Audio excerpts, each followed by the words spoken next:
아우, 시간 딱 맞춰서 왔네. 큰엄마, 그럼 지각한 거 아니에요? 그럼 우리 윤서가 일찍 일어나서 큰엄마 지각 안 했어. 다행이다. 그쵸? 그래.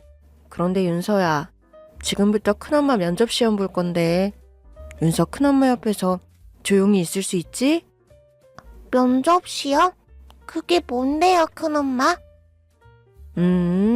이 회사에서 근무하는 높은 분들이 큰엄마한테 여러 가지 질문을 하는 거야. 그럼 큰엄마가 정답을 말해야 하는 거예요?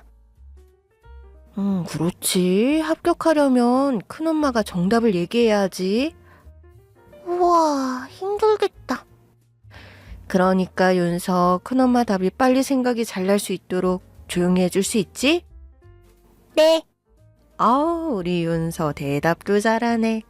대신 큰엄마가 집에 갈 때 윤서 좋아하는 거 사줄게. 괜찮아요. 엄마가 큰엄마 말 잘 들어야 한다고 했어요. 윤서 대답에 갑자기 목이 메어왔습니다. 벌써부터 저 어린 게 제 눈치를 보나 싶더라고요. 우리 윤서, 엄마 부탁대로 큰엄마 말을 얼마나 잘 듣는데? 그리고 윤서 하고 싶은 거나 좋아하는 건 언제든 큰엄마한테 얘기해도 돼. 네, 아까와는 달리 어쩐지 윤서 대답이 힘이 없게 들렸습니다. 아마도 엄마 얘기가 나와서겠죠. 김소연 씨? 김소연 씨 어디 계세요? 아, 네, 전데요. 직원이 제 이름을 부르는 소리에 제멋대로 가지치기 하려는 생각을 멈추고 자리에서 일어섰습니다. 윤서 손을 잡고 말이죠. 어? 아, 이 아이도 같이 들어가시게요? 아, 네. 제 조카인데 봐줄 사람이 없어서 같이 왔습니다. 옆에 조용히 있을 거예요. 그래도 아이가 같이 면접 시험장에 들어가는 건 좀. 직원은 곤란하다는 표정을 짓더군요. 그럼 제가 잠시 데리고 있을게요. 직원은 윤서를 잠시 봐주겠다고 했습니다. 그런데 조카가 제 손을 꼭 잡고 놓지 않았어요. 윤서가 낯선 사람을 아직 두려워해요. 그럴 만한 사정이 좀 있거든요. 옆에 가만히 앉아만 있을게요. 부탁드립니다. 직원은 또 곤란하다는 표정을 지었습니다. 아, 네. 그럼 잠시만요. 잠시 기다리라면서 면접 시험장으로 들어가더군요. 심사하시는 분들에게 물어보는 모양이었습니다. 네, 면접관 분들이 양해해 주시겠다고 하시네요. 들어가시죠, 김소연 씨. 면접 장소로 들어가니 3명의 면접관이 앉아 있었습니다. 제가 앉아 있어야 할 의자 옆에 또 다른 의자 하나가 준비돼 있었어요. 윤서를 위한 배려 같았습니다. 따님이신가요? 아니에요, 조카입니다. 시동생 딸이에요. 그런데 어떻게 조카를 면접 시험에 데리고 오시게 된 겁니까?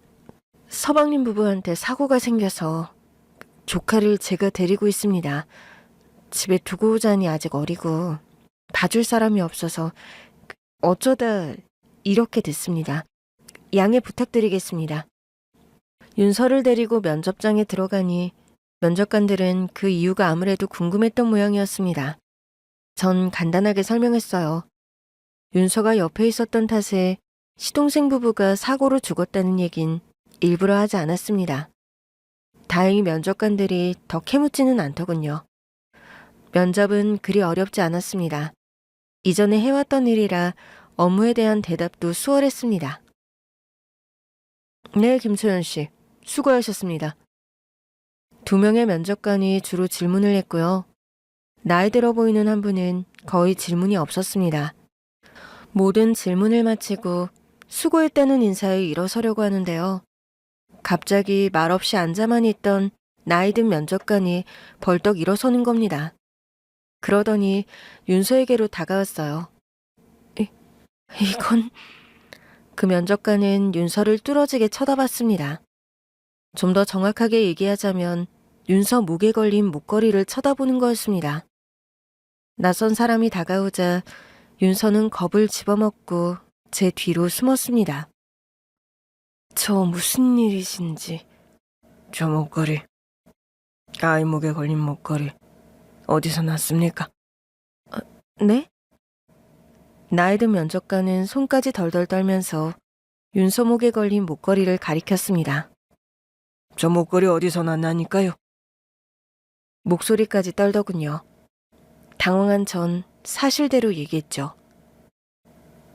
아이 엄마, 그러니까 죽은 동서가 남긴 유품입니다. 유품이라고요?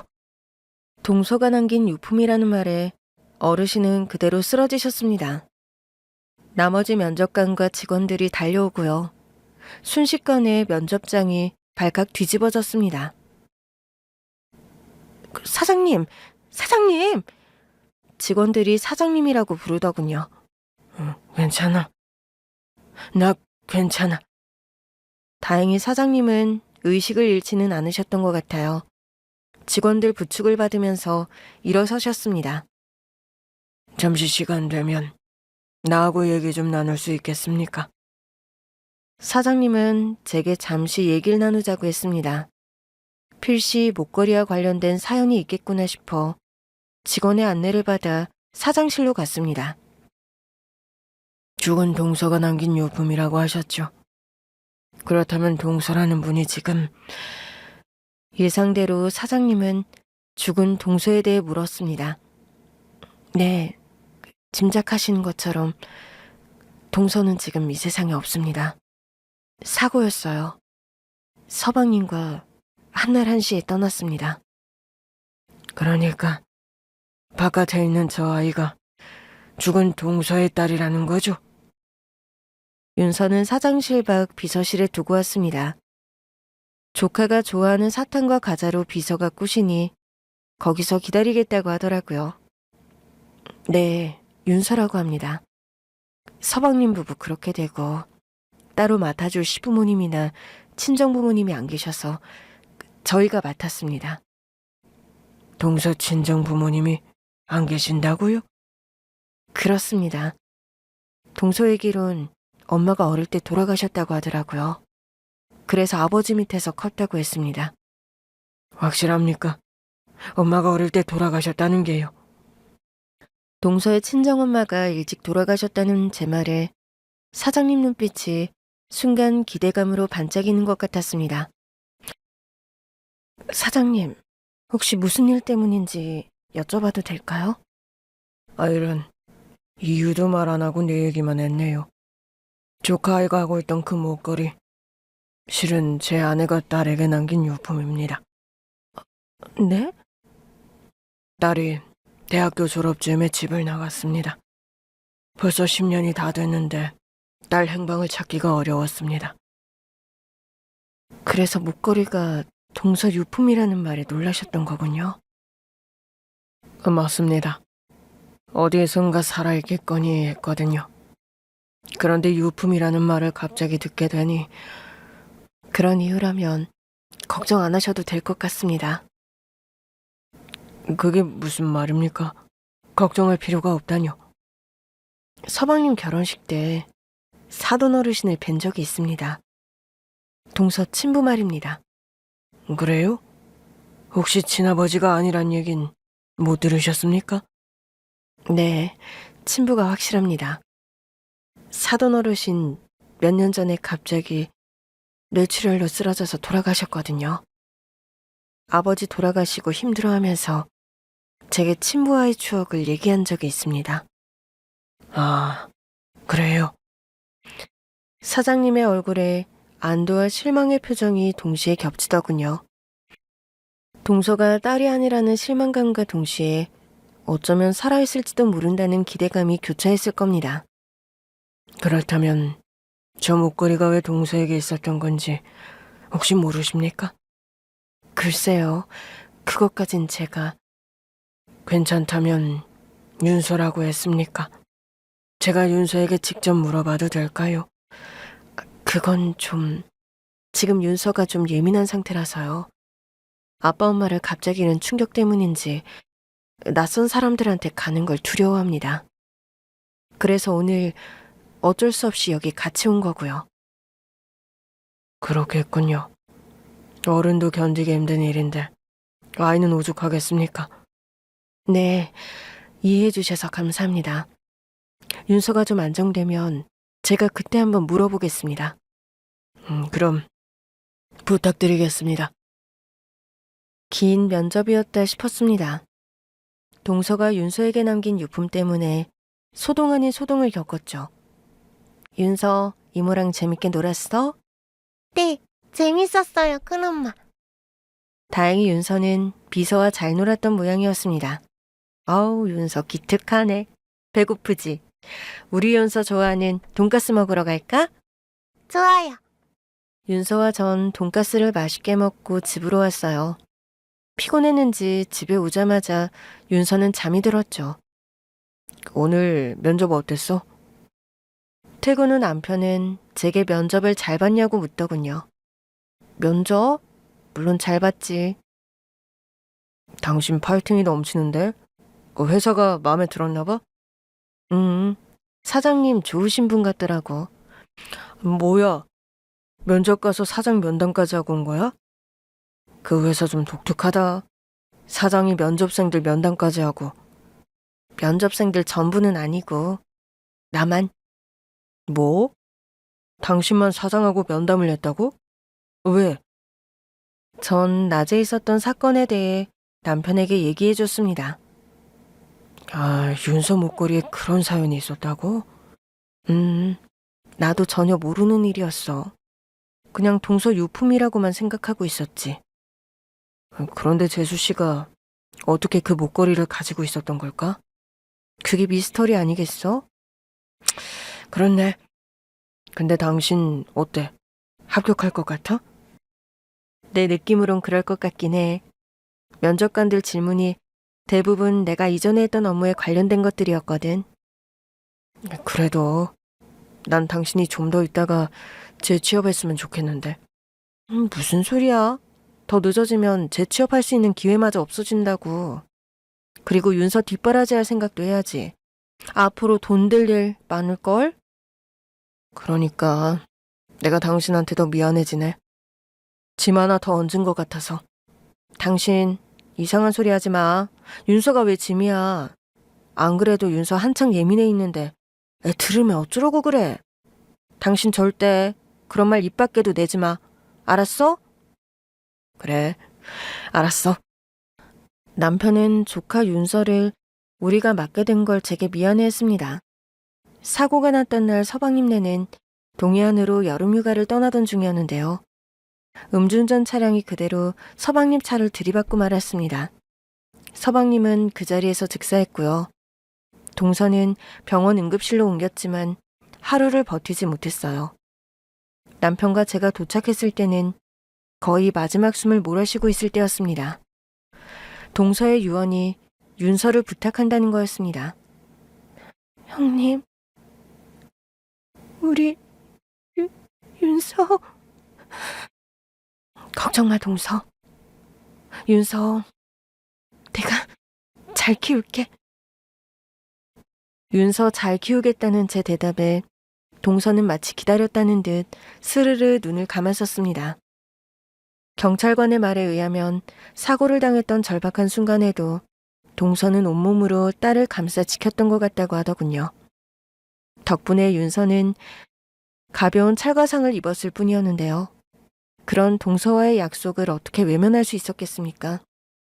더구나 우리 부부 외에는 딱히 돌봐줄 사람도 없는데 말입니다.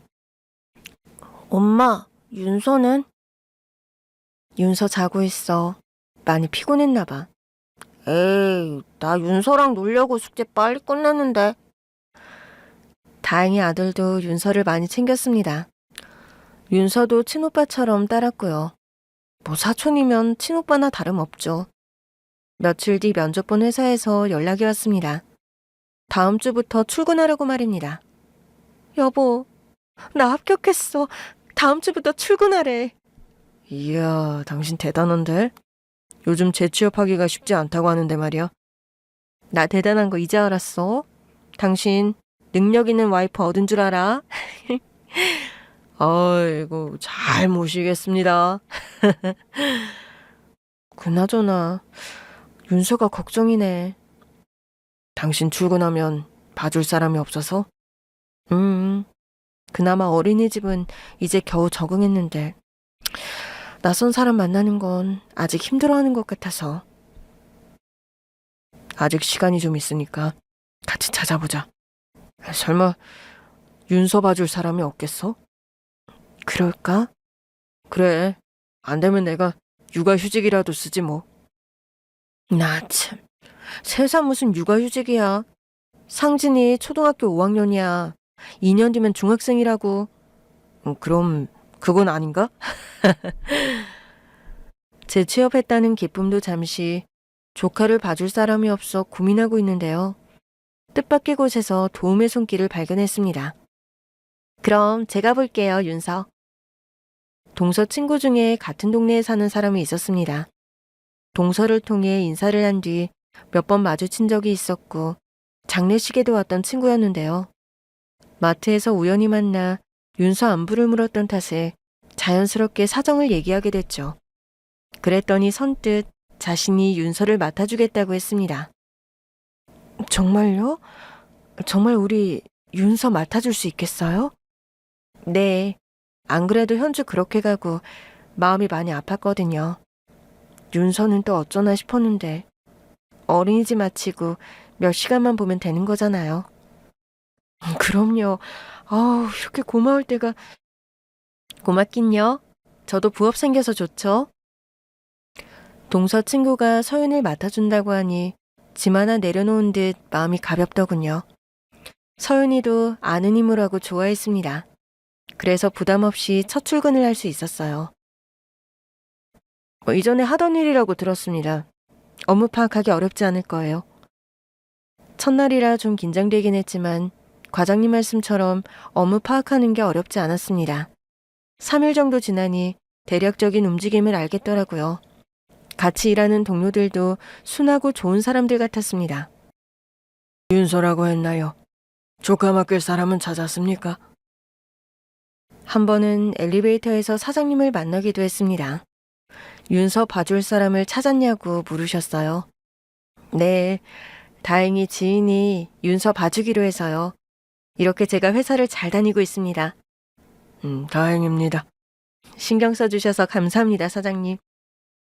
윤서에게 목걸이에 대해 얘기해봤느냐고 물어볼 법도 한데 사장님은 거기에 대해선 일절 말이 없으셨습니다. 윤서를 배려해서인 것 같았습니다.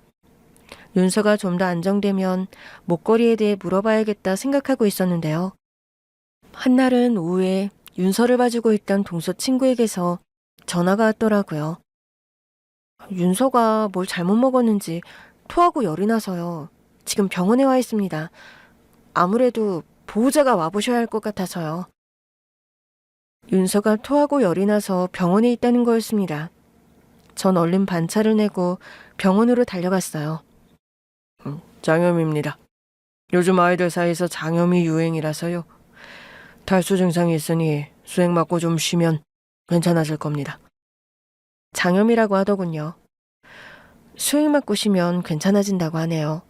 여긴 제가 있을 테니까 선생님은 가보셔도 될 것 같아요. 아니에요. 윤서 좀 괜찮아지는지 보고 갈게요. 동서 친구는 윤서가 수액 다 맞을 때까지 같이 있겠다고 하더군요. 굳이 그렇게 안 하셔도 되는데. 그래야 저도 마음이 편할 것 같아서요.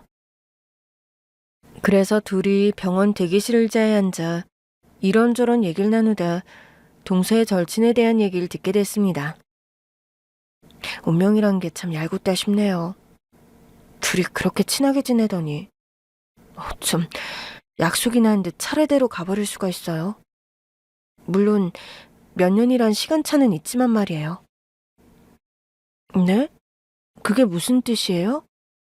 아, 혹시 현주한테 얘기 못 들으셨어요? 미영이라는 친구 얘기. 미영이? 글쎄요. 마음이 아파서 얘기 못했나? 왜 슬픔이 너무 크면 입 밖으로 내기도 힘들잖아요.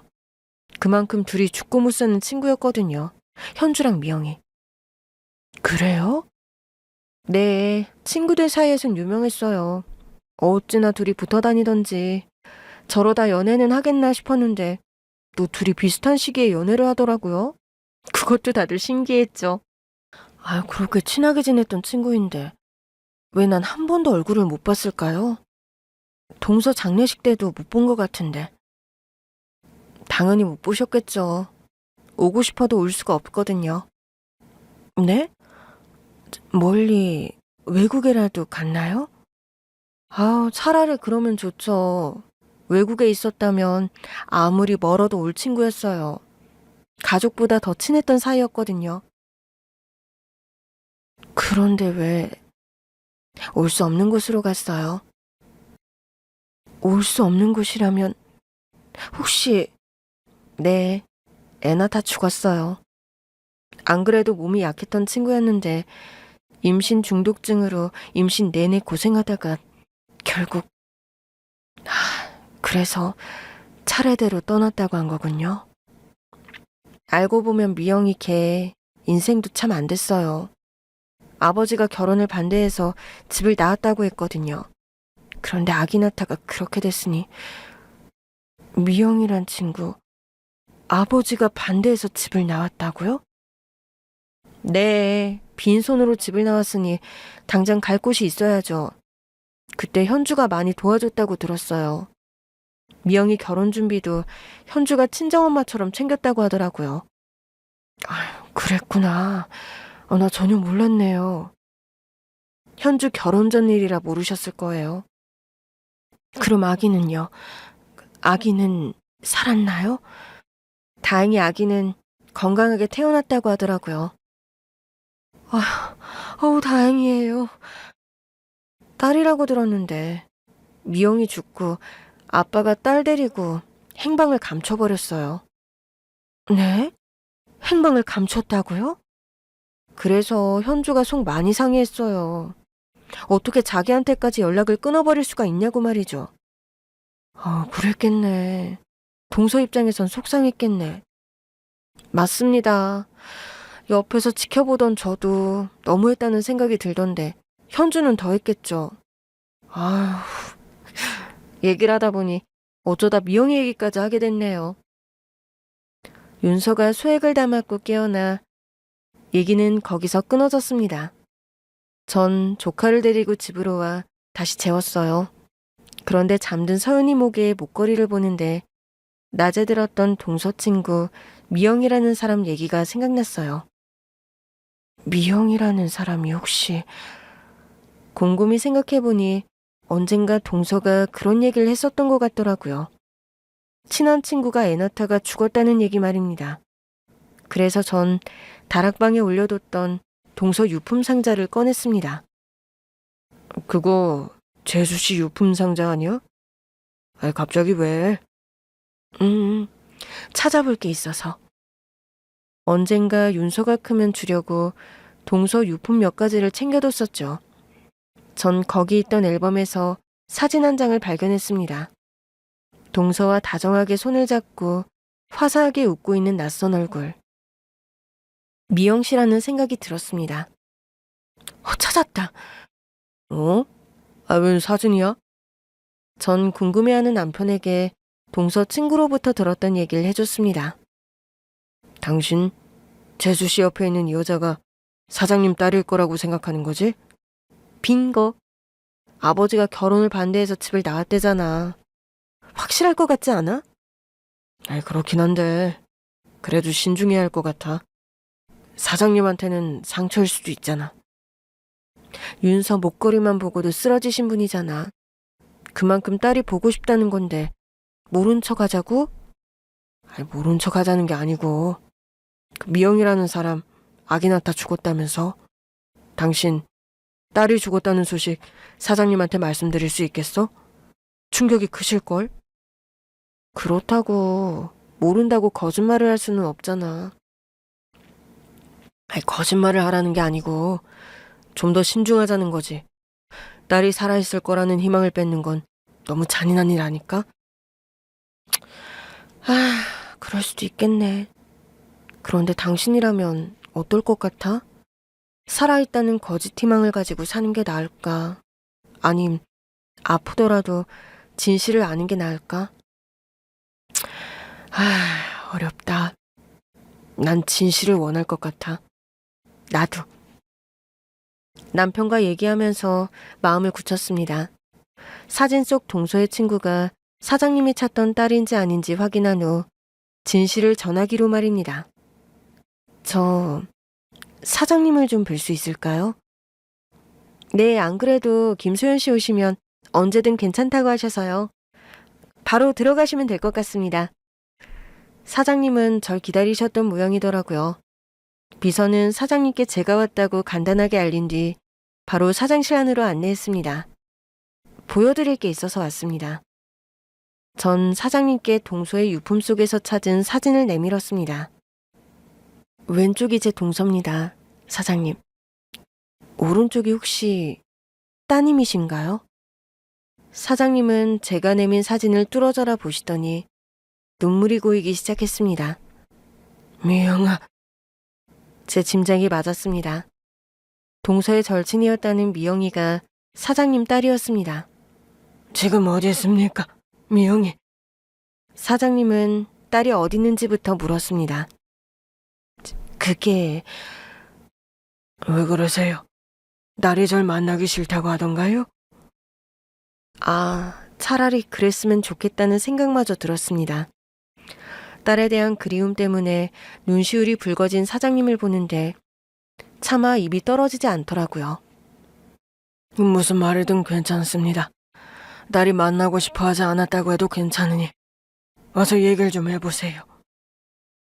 초조한 사장님의 표정을 보면서 전 어렵게 운을 뗐습니다. 실은 사장님, 따님이 사장님을 보고 싶어 하지 않는 게 아니고 보고 싶어도 볼 수가 없게 됐습니다. 예? 무슨 말입니까? 우리 미영이 보고 싶어도 볼 수가 없게 되다뇨. 그러니까 그 말은... 제가 대답을 못하고 있자 사장님은 알아채시더군요. 언제? 왜? 그렇게 된 겁니까? 전 사장님이 지난번처럼 쓰러지시는 줄 알았습니다. 얼굴이 하얗게 질린 데다가 목소리마저 심하게 떨리셨거든요. 아기를 낳다가 그렇게 됐다고 들었습니다. 아기라면? 딸이라고 하더라고요. 다행히 아기는 건강하게 태어났다고 했습니다. 그럼 그 앤 지금 어디 있습니까? 저도 그것까진 잘 모르겠습니다. 아기 아빠가 딸을 데리고 사라졌다고 들었습니다. 아기 아빠가 사라졌다고요? 네. 내 딸이 아기를 낳다가 죽었는데 그 아기를 데리고 사라졌다는 겁니까? 사장님 눈빛에 얼핏 분노가 서리는 듯도 했습니다. 저도 갑작스럽게 듣게 된 얘기라 자세한 사정은 잘 모르고 그렇게 들었습니다. 혹시 그 윤서 엄마 유품 중에 아기 아빠 사진이 있는지 한 번 더 찾아봐 줄 수 있습니까? 네, 오늘 집에 가서 바로 찾아보겠습니다. 사장실을 나오는데 마음이 무겁더군요. 그리워하던 따님은 찾았지만 사장님이 바라던 모습은 분명 아니었을 테니까요. 전 퇴근 후 집으로 가서 바로 동서 유품을 뒤졌습니다. 그러다가 얼핏 동서가 지나가는 말처럼 했던 얘기가 또 떠올랐습니다.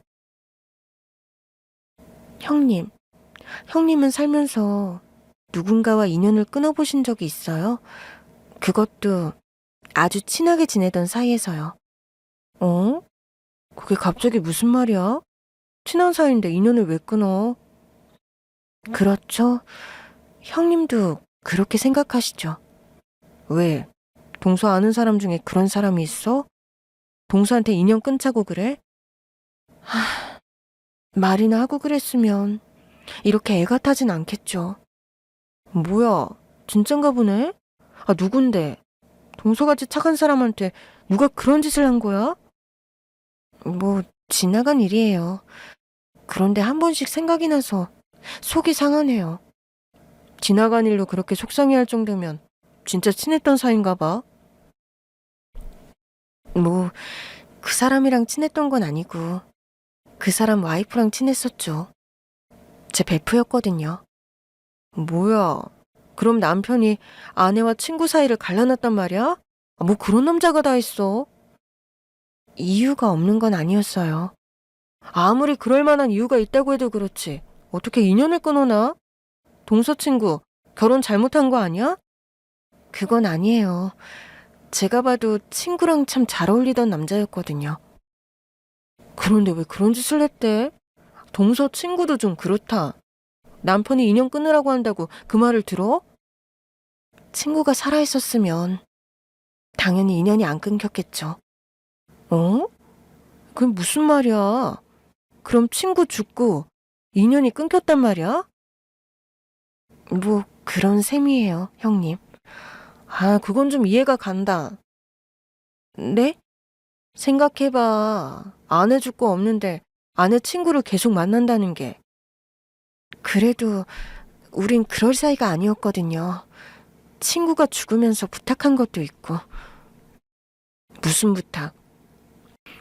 친구 아기 낳다 그렇게 됐거든요. 그래서 저한테 딸을 부탁했었어요. 전 그러겠다고 약속했었고요. 그래서 더 동서랑 인연을 끊은 걸 수도 있어. 왜요? 아, 동서 볼 때마다 죽은 아내가 더 생각나지 않았겠어? 아마 많이 괴로웠을 거야. 그래서 그랬을까요, 형님?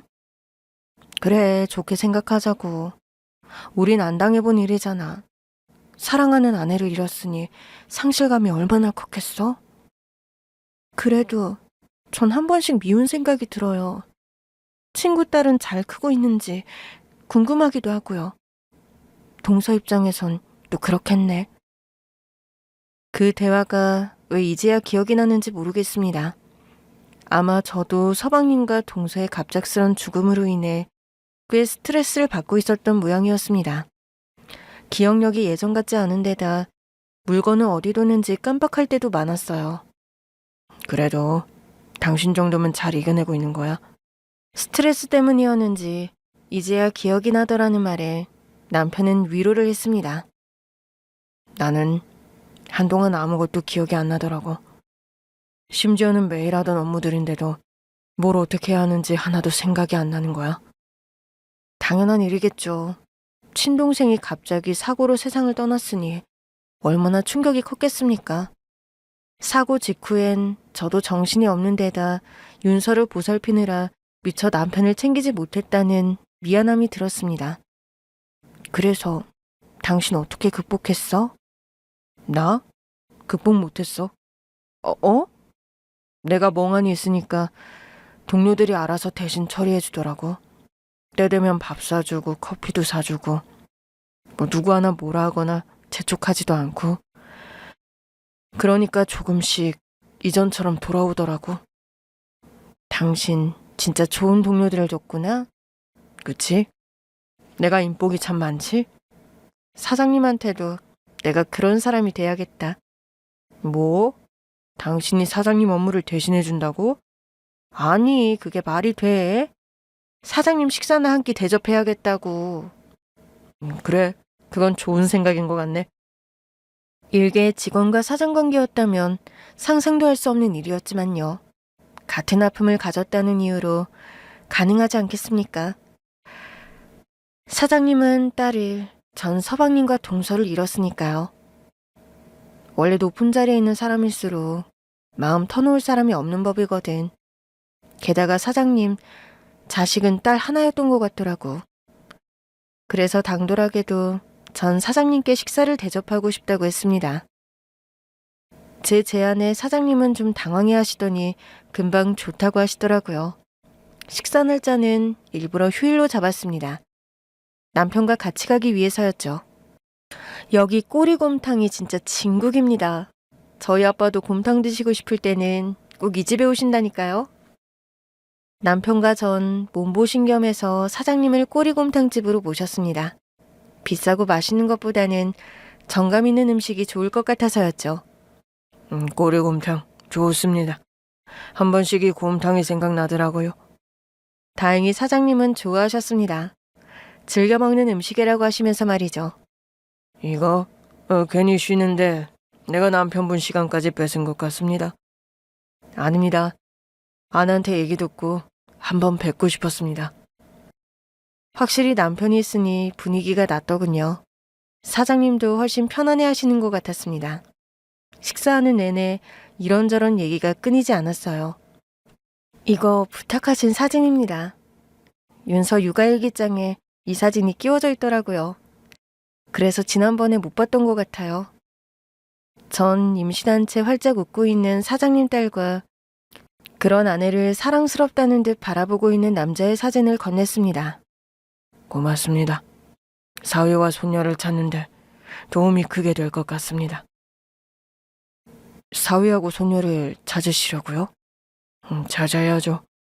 딸 그렇게 됐다는 소식 듣고 얼마나 후회했는지 모릅니다. 그때 결혼을 반대하지 말았어야 했는데 하고 말이죠. 야, 참, 이 욕심이 컸어요. 욕심이 아니라 그만큼 따님에 대한 사랑이 크셨던 거겠죠. 맞습니다. 난 미영이만큼은 뭐든 최고로 해주고 싶었습니다. 제 엄마 죽고 딸만 보고 살았었거든요. 미영이는 좋다고 했지만 제 눈에는 기준에 한참 못 미쳐 보였습니다. 내 눈에 흙이 들어가도 그 남자는 안 된다고 했습니다. 그래서 따님이 집을 나갔던 거군요. 내가 나가라고 했습니다. 한 번도 제 속을 썩인 적이 없는 딸이었거든요. 그런데 제 말을 도통 듣지를 않는 겁니다. 남자에 미쳤구나 했더랬죠. 그 남자가 그렇게 좋으면 나가라고 했습니다. 그랬더니 진짜 집을 나가더라고요. 좀 길어봤자 한 달이면 돌아오겠거니 했습니다. 돈 한 푼 없이 옷까지만 몇 개 챙겨서 나갔으니까요. 그런데 한 달이 지나고 두 달이 지나도 연락이 없는 겁니다. 아휴, 그때 내가 고집을 꺾었어야 했는데. 그럼 집 나간 이후로 따님을 한 번도 못 만나셨던 거예요? 그렇습니다. 딸이 그렇게 나오니까 괘씸하더라고요. 언제까지 버티나 보자 했습니다. 그럼 따님이 결혼했던 것도 모르셨던 겁니까? 몰랐습니다. 뒤늦게 후회하고 딸을 찾았는데 찾을 수가 없었습니다. 걱정이 많으셨겠어요. 말을 뭘 하겠습니까? 그때부터 지금까지 후회만 하면서 살아왔습니다. 그깟 학벌이나 집안이 뭐 중요하다고? 미영이가 좋다고 하면 그만인데. 그럼 사위분 얼굴을 한 번도 보신 적이 없으셨던 겁니까?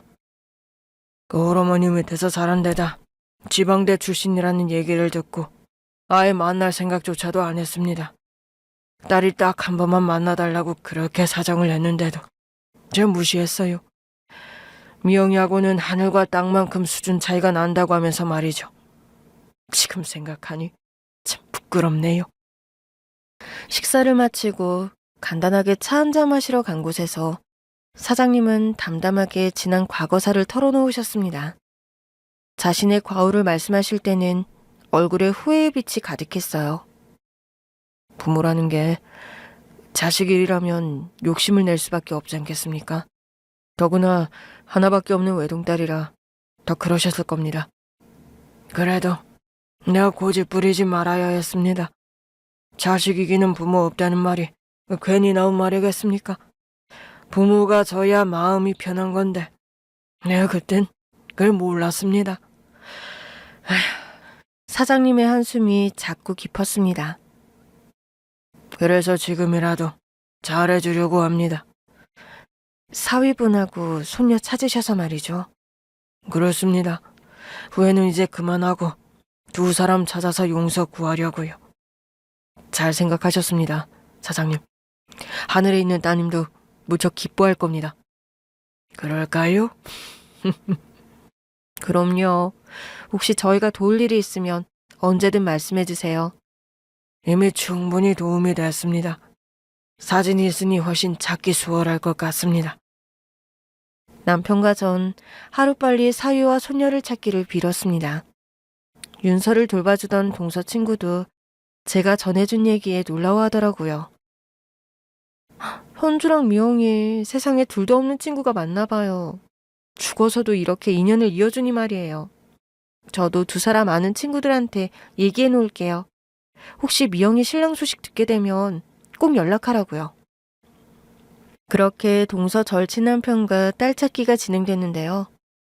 어느 날 사장님께서 연락이 왔더라고요. 주말에 식사를 초대하고 싶다고 했습니다. 남편은 물론 아들과 조카 윤서까지 초대한다고 하셨어요. 상진이랑 윤서까지 데리고 오라고 하셨다고? 왠지 목소리가 들떠 있으신 것 같던데 혹시 두 사람 찾은 건 아닐까? 그런 거라면 진짜 좋지. 그럼 식사로 되겠어? 파티해야지. 그런데 정말 파티장 같았습니다. 사장님 댁이라 으리으리할 거라고 어느 정도는 예상했는데 일하시는 분 안내에 따라 정원으로 들어서니 파티장이 따로 없었습니다. 온갖 고급스러운 음식에 즉석 바비큐 요리하는 셰프부터 서빙하는 사람까지 손님보다 일하시는 분들 숫자가 더 많은 것 같았습니다. 당신 간단하게 저녁 먹는 거라며? 이 분위기 어쩔 거야? 몰라. 사장님 나한테는 그렇게 말씀하셨다고. 봐. 나도 그래서 청바지 입고 왔잖아. 화려한 분위기에 남편과 전 어리둥절해 있었죠. 신난 건 아들 상진이와 조카 윤서였습니다. 우와, 엄마, 오늘 어린이날 같아. 나 저거 먹어도 돼? 아들, 우선 인사부터 드려야지. 손도 씻고. 얘가 아들 상진인가 보구나. 괜찮다. 인사는 천천히 해도 되니까. 너 먹고 싶은 거 실컷 먹어. 진짜요, 할아버지? 상진아, 할아버지 아니고 사장님. 아닙니다. 전 할아버지가 더 좋습니다. 윤서 뭐해? 얼른 오빠 따라가지 않고. 네, 할아버지. 아이들이 할아버지라고 부르자 사장님은 무척 흐뭇해하셨습니다. 사장님, 이거 간단한 저녁 식사가 아닌데요. 저희가 큰 결례를 범한 것 같습니다. 부담 가질까봐 내가 일부러 얘기 안 한 겁니다. 두 분한테 내가 꼭 소개하고 싶은 사람이 있어 초대했어요. 소개하고 싶은 사람이라면 설마... 맞습니다. 사위하고 소녀를 찾았습니다. 사장님의 말이 끝나기도 전에 집안에서 두 사람이 걸어 나왔는데요. 순한 얼굴을 한 남자와 동서 사진 속 친구와 눈이 꼭 닮은 여자아이였습니다. 말 안 해도 사위와 소녀라는 걸 단박에 알겠더군요. 식사 자리는 말할 수 없이 즐거웠습니다. 사위와 소녀를 찾은 사장님은 지금까지 만난 이래로 가장 신이 나신 것 같았고요. 사위나 소녀딸도 기분이 좋아 보였습니다. 기성 씨, 실례가 안 된다면 한 가지 여쭤봐도 될까요? 사위의 이름이 백이성이라고 했습니다. 서방님과 비슷한 또래라 남편도 저도 곧 친해졌죠. 네, 뭐든지요, 형수님. 기성 씨는 순한 얼굴만큼이나 성격도 서글서글했습니다. 기성 씨를 보니 죽은 시동생 생각이 난다고 하자 자신을 그렇게 생각하라면서 바로 저에게 형수님이라고 하더군요. 갓 태어난 아기 데리고 왜 행방을 감췄던 거예요? 그것 때문에 동서가 얼마나 상처받았는지 알아요? 당신 좋은 날 왜 그래? 혹시 불편해할까봐 남편이 얼른 제 말을 수습하려고 했습니다. 괜찮습니다, 형님. 제가 잘못한 게 많은걸요. 기성신 남편에게도 형님이라고 했습니다. 그땐 정말 세상에 저 혼자 남겨진 기분이었습니다. 미영이가 죽었다는 게 믿기지가 않더라고요. 아침에 눈을 뜨는 것도 귀찮고 밤엔 이대로 영원히 깨지 않았으면 좋겠다 싶었습니다. 그러다 어느 날부턴가 미영이가 진짜 내 곁에 없구나 하는 걸 실감하기 시작했는데 더 이상 서울에 있고 싶지가 않았습니다. 미영이를 아는 사람들과도 만나고 싶지 않았고요. 아마 예지가 없었다면 전 그대로 폐인이 됐을 겁니다. 그럼 무작정 서울을 떠났던 거예요? 네. 어느 날 아침에 눈을 떴는데 떠나야겠다 싶더라고요. 그래서 살던 집 전세금을 빼서 바로 떠났던 겁니다. 기성씨 심정 한편으론 이해가 가기도 해. 하루아침에 사랑하는 아내를 잃었으니 얼마나 상실감이 컸겠어요? 미영이랑 나이 들면 가서 살자고 받았던 곳이 있었어요. 그곳으로 귀향을 했죠. 결국 또 아내랑 나중에 와서 살자고 약속했던 곳으로 갔던 거네요. 그게 그렇게 되더라고요. 미영이하고의 추억 때문에 못 견뎌서 서울을 떠나면서도 아내와의 추억이 아예 없는 곳은 싫었습니다. 진짜 와이프를 많이 사랑했었나 봐요. 형수님도 보시면 사랑할 수밖에 없는 여자다 싶으셨을 겁니다. 이런 말 좀 그렇지만 미영 씨 참 행복하게 살다 갔구나 싶네요. 기성 씨 사랑 듬뿍 받았잖아요. 아빠 사랑도 많이 받고. 사장님은 어린 손녀 예지에게서 눈을 떼지 못하고 계셨어요. 저도 그 점이 너무 미안했습니다. 제가 좀 더 자격이 있었더라면 미영이가 집을 나오는 일은 없었을 텐데요. 자격이니 뭐니 그런 말 하지 말아요. 기성 씨가 자격이 없다고 하면 그런 남자를 선택한 미영 씨가 뭐가 되겠어요? 아빠 반대까지 무릅쓰고 선택한 남잔데 말이에요. 그건 형수님 말씀이 맞네요. 제가 실수했습니다. 그날 식사 자리에선 사장님보다 기성 씨와 더 많은 얘기를 나눴습니다. 사장님은 가만히 저희가 나누는 얘기를 들으시는가 하면 아이들이 노는 모습을 지켜보셨어요. 사장님 소녀딸 예지는 아빠를 닮아선지 낯도 안 가리고 금방 아들 상진이와 친해지더군요. 또 윤서에겐 언니 노릇을 했습니다. 역시 애들은 금방 친해지네요. 셋이 벌써 웃고 떠들고 있어요. 그러죠. 그런 점은 우리 어른들이 배워야 할 것 같습니다. 예지가 엄마를 참 많이 닮은 것 같아요. 딱 보니까 알겠더라고요. 그렇죠.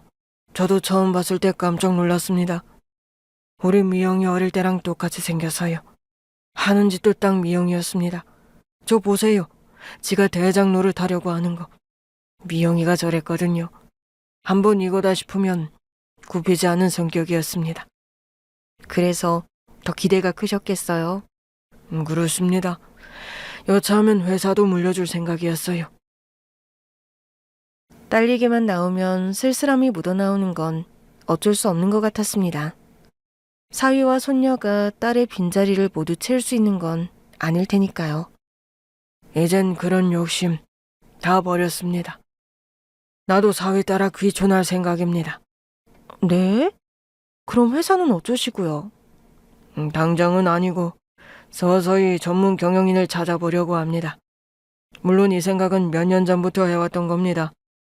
사유가 계속 농사를 짓고 싶다고 하니 존중해야죠. 이젠 제 생각만 고집하지 않으려고요. 사장님은 우선 사위가 살고 있는 시골에 작은 집부터 짓겠다고 하셨습니다. 주말이면 그곳에 내려가 지내시면서 손녀와 시간을 보내고 싶다고 말이죠. 잘 생각하셨습니다. 집 다 지어지면 주소 알려줄 테니까 가족들이랑 한 번씩 놀러 오세요. 저희 가족 초대해 주시는 거예요, 사장님? 초대고 말고 할 것도 없습니다.